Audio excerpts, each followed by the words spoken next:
Welcome to Backbone Unlimited. My name is Matt Hartsky. In this episode, we're going to talk to the hunter who is getting ready for season right now and feels like there's too much information and not enough clarity.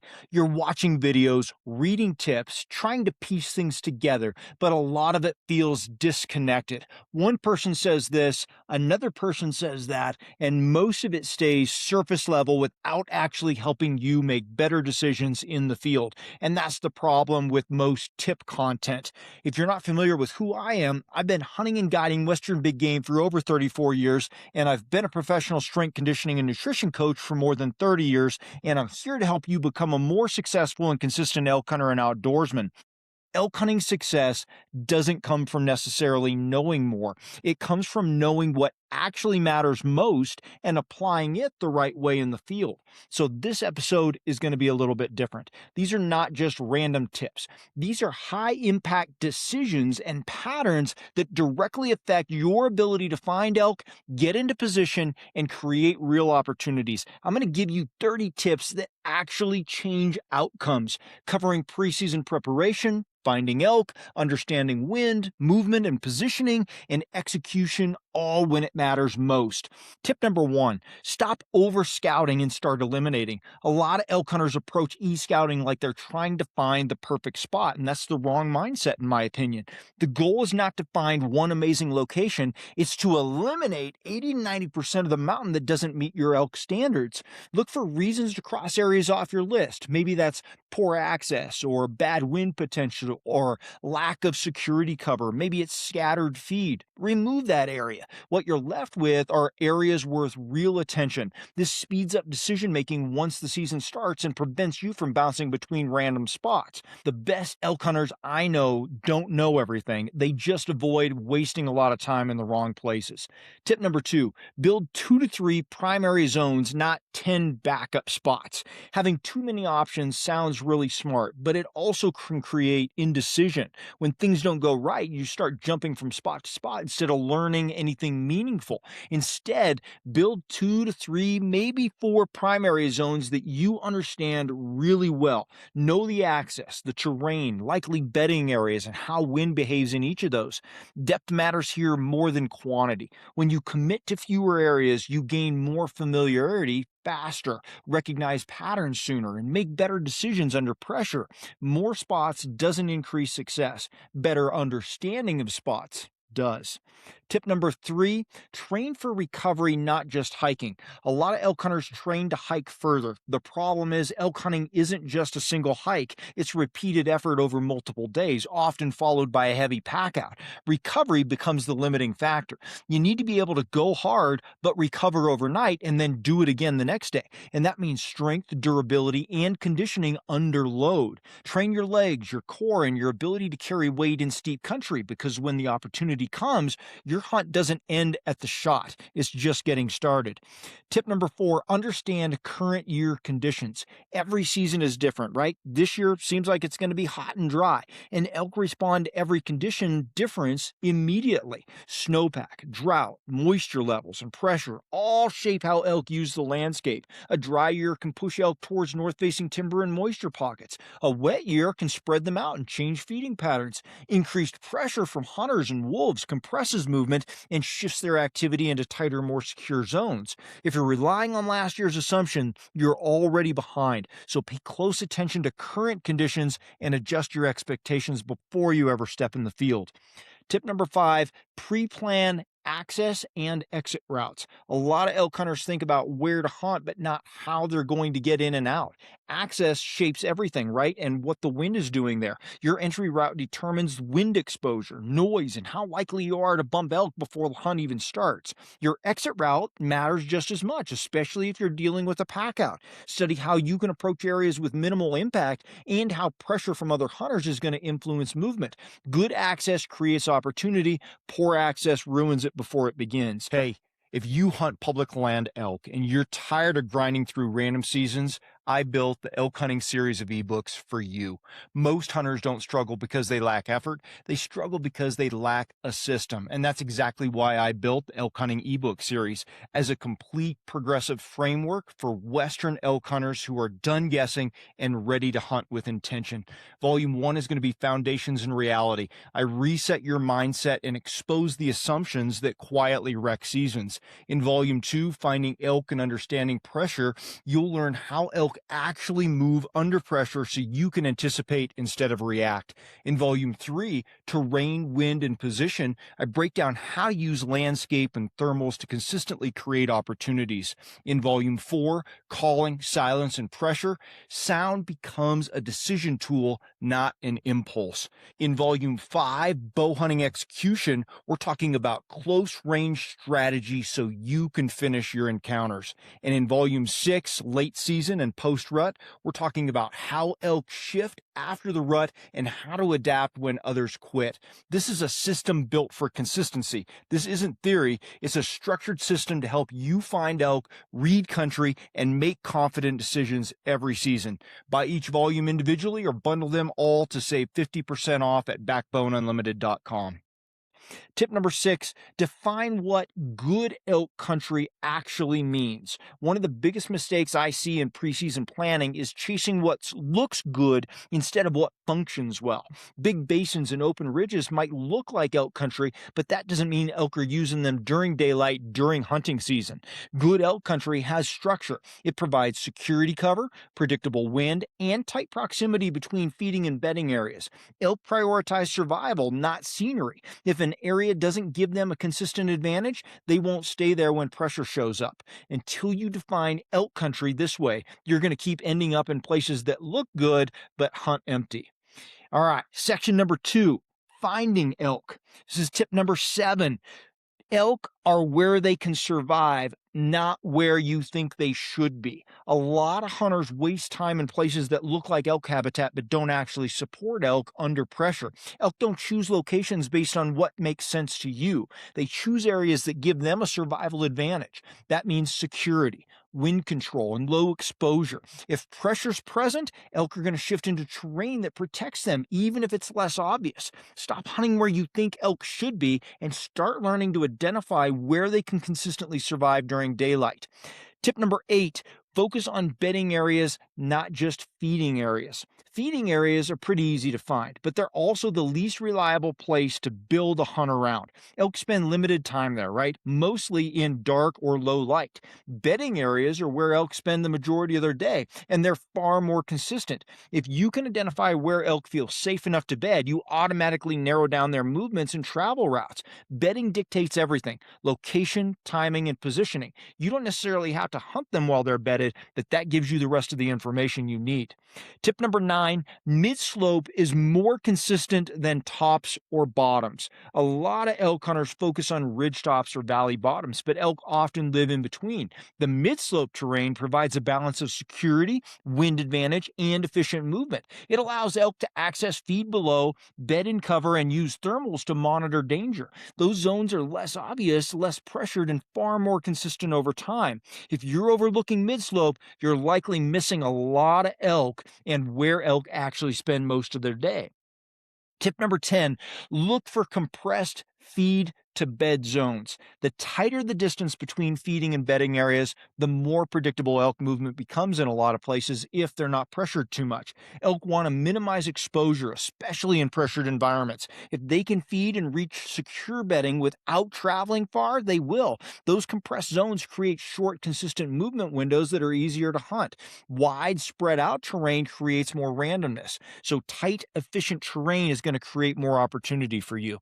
Tip number 11, elk often stay closer to pressure than expected. Most hunters assume elk go deep as possible when pressure shows up, and sometimes they do, but often they don't. Instead, they can shift into overlooked pockets closer to access points where terrain and cover give them an advantage. Those areas get ignored a lot of times because they're too obvious or too close to people, but elk use terrain to stay hidden, not just distance. So don't assume deeper is always better. Assume smarter positioning wins. Look for the places where they can feel secure. Tip number 12, if you're not seeing elk, you're not in elk, right? This sounds simple, like duh, but most hunters overcomplicate this and they miss it. They justify staying in areas because it looks good to them or because they believe elk should be there, or maybe they were in the past. But if you're not seeing fresh sign or hearing elk or getting any indication of current activity right now, there's a good chance you're not in elk, and nothing else matters until you fix that. Location is the foundation. Until you're consistently in elk, every other tactic is pretty irrelevant. Moving on to section number 3, wind and terrain. Tip number 13, wind behavior matters more than wind direction. A lot of elk hunters reduce wind to simple signal checks, right? What direction is it blowing right now? That's not enough. Wind behavior is what matters, right? Not just wind direction also, but thermals. How does it move through the terrain over time? Does it stay consistent or shift? Does it pool, rise, or drift? A steady wind in your face means nothing if it becomes unpredictable 50 yards ahead. Elk don't react to direction, they react to scent movement. If you don't understand how wind behaves across your terrain you're hunting, you're going to make decisions based on incomplete information. Tip number 14, thermals don't flip, they transition. A really common belief is that thermals rise in the morning and fall in the evening like a switch. I have guys tell me this all the time. In reality, they transition, right, based on heat. And that transition period can be unstable and often unpredictable. Evening thermals don't just drop, they can stall, swirl, and shift as temperatures change. Morning thermals build gradually, not instantly, and sometimes even shaded pockets can hold downhill thermals all day. Those transition windows are where a lot of elk hunters get in trouble. If you assume a clean switch or that thermals are doing one thing across an entire mountainside, you're probably going to misread the moment and expose yourself a lot of times. Understanding the transition time is more important than just understanding direction. Tip number 15, timber creates unpredictable air movement. Timber changes everything. It blocks, slows, and redirects airflow in ways that are difficult to detect. Wind doesn't move cleanly through thick cover. It gets trapped, it pools, and it drifts in multiple directions. What feels like a steady wind outside the timber can become really inconsistent inside it. And this is why so many encounters fall apart in thicker cover. Elk use timber because it gives them an advantage. If you're not accounting for how timber affects wind, you're walking into setups that fail before they start. Tip number 16, benches create lateral wind flow. Benches are some of the best elk hunting habitat on the mountain, but they also create unique wind behavior. I've got an entire video just on benches. Highly recommend you check it out. Instead of moving straight uphill or downhill, wind on benches often moves laterally, right? So that sideways flow can carry your scent into areas you're not expecting. A lot of elk hunters get comfortable thinking they have the wind right, only to have it drift across the slope and give them away.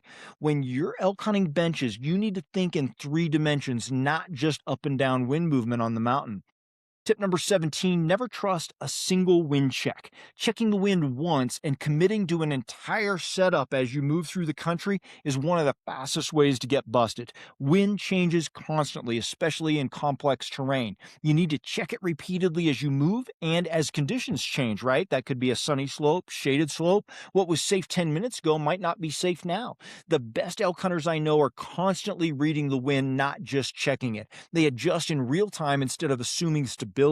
One check gives you a moment. Multiple checks gives you a pattern. Tip number 18, if wind is unstable, the setup is probably wrong. And this is one of the hardest lessons to accept, but it's one of the most important. If the wind is inconsistent, unpredictable, or shifting in ways you can't control, the setup might not be huntable. It doesn't matter how good the sign is or how badly you want it to work. Elk rely on their nose more than anything else. So if the wind is not in your favor consistently, you're going to lose that encounter. Discipline means walking away from bad setups, even when everything else looks right. Moving on to section number 4, we're going to talk about movement and positioning. Tip number 19, stop chasing elk and start intercepting and predicting them. Chasing elk feels like progress, but it keeps you behind. When you move towards bugles randomly or where elk were seen, you're reacting to the past. Elk are already moving. The better approach is interception. Study how elk move through terrain and position yourself where they're going, not where they were. And this requires a lot of patience and planning and understanding understanding of elk behavior, but it creates controlled opportunities instead of just rushed encounters. The elk hunters who consistently get into elk are not just the ones covering random ground, they're the ones getting ahead of movement.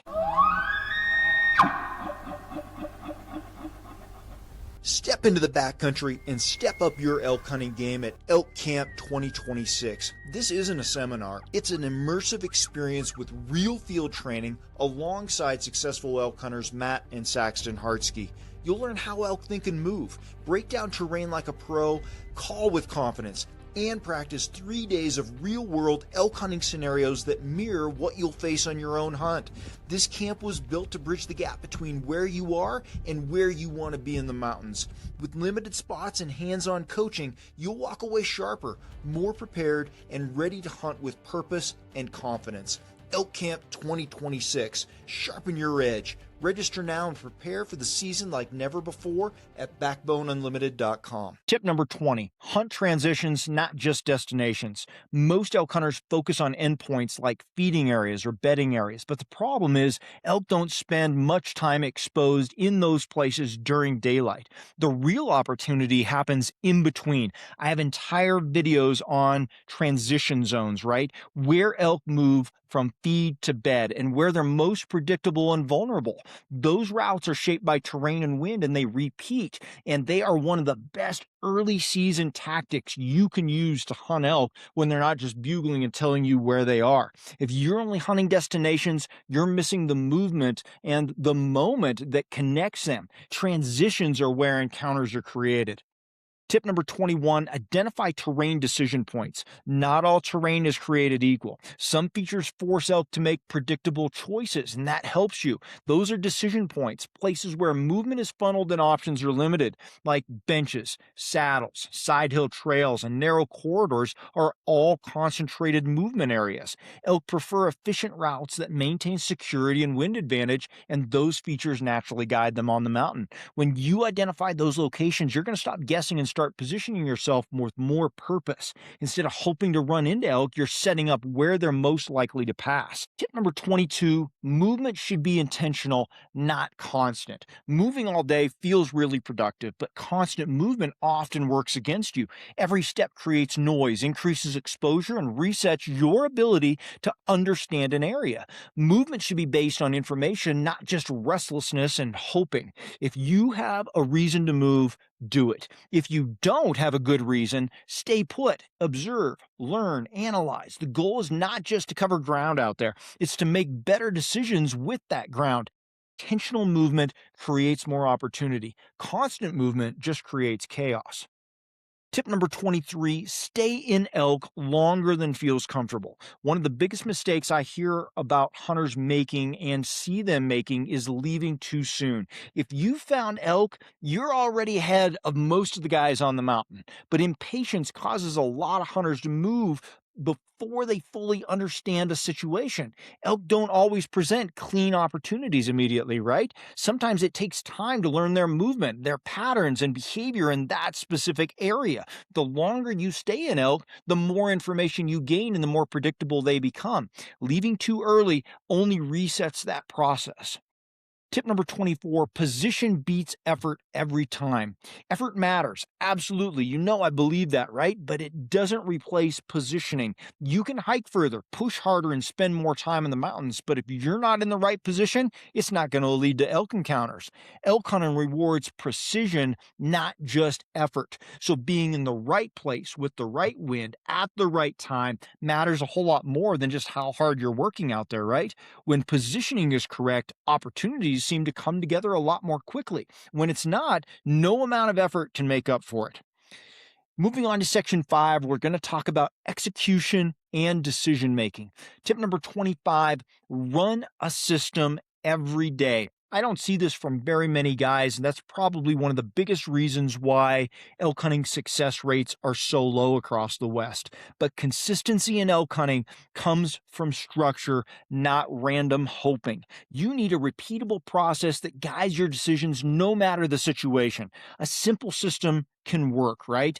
Locate elk. Evaluate the setup, position yourself for movement, execute with control, and adjust and learn based on what happens. This keeps you from guessing or reacting emotionally. It also allows you to learn faster because every decision is part of a pattern. I have entire videos that go into more depth on this system. I'd encourage you to check those out, right? Because with a system, every day builds on the last instead of resetting and just being another random day tomorrow. Tip number 26, don't force bad setups. One of the biggest mistakes elk hunters make is trying to force something to work because it looks good or it feels close. Bad wind, poor positioning, unstable conditions will all ruin the opportunity before it even starts a lot of times. Discipline is knowing when to back out and wait for a better setup. Elk hunting rewards patience and timing. Forcing a bad situation doesn't create opportunity, it destroys it. So you've got to know when to be aggressive and when to hold back. The best elk hunters I know walk away from more setups than they actually commit to. Tip number 27, silence is often better than calling. Calling gets a lot of attention. It's a kick in the pants, right? And it has high probability of working when those bulls are fired up and you just get into the right situation towards the end of the month.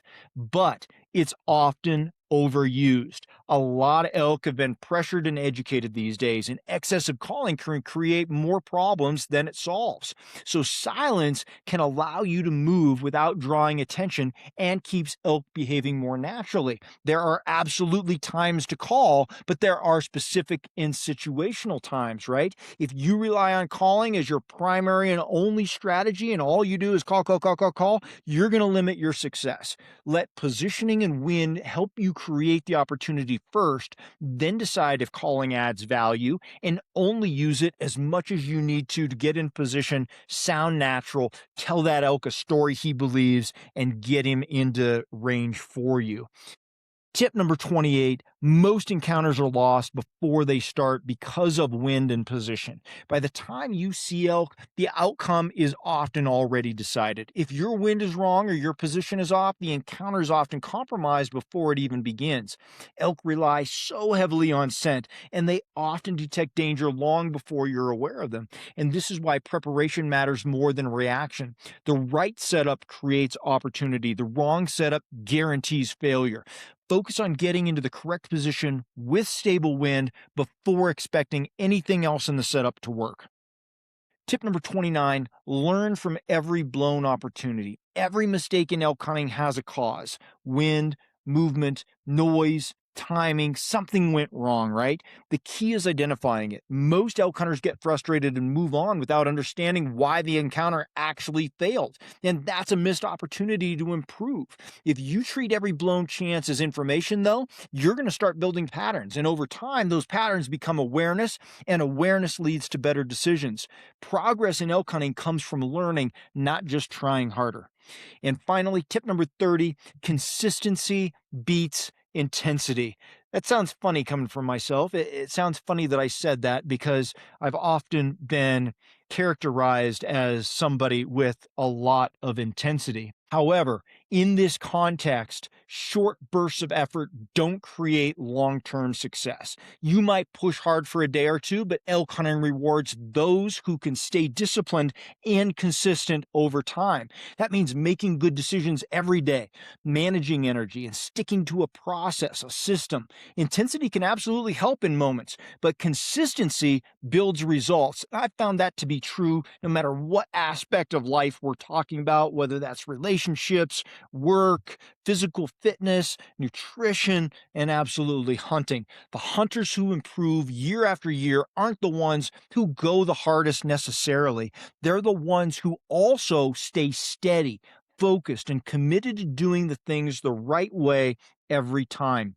Elk hunting is not just a collection of tips, though, right? It's a system. And if you try to treat it like a checklist, you're going to stay overwhelmed and inconsistent. So the goal here is not to apply all 30 of these tips at once. That's not how improvement works. The goal is to identify what you're currently missing out of these and then start there. Fix the gaps in your understanding, right? That's huge. And then tighten up your decision making and build from a stronger foundation. information, because real progress comes from structure, not just information.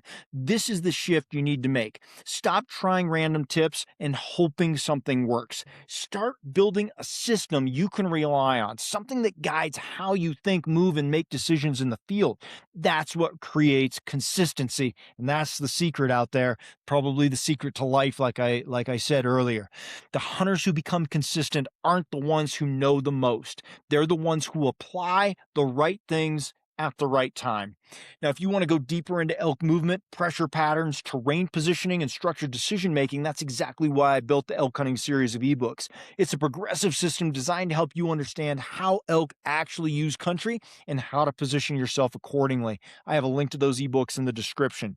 If you want hands-on application and real-time breakdowns, we have an in-person Elk Camp 2026 that is built around this same philosophy: structure, preparation, and execution in real terrain. You can check out the Elk Camps at backboneunlimited.com.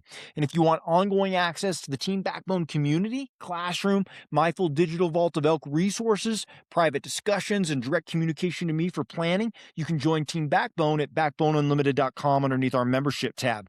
Everything we talk about here is connected. Preparation is not a single video, it's a system. Thanks for being here. Until next time, train harder, hunt smarter, and never settle.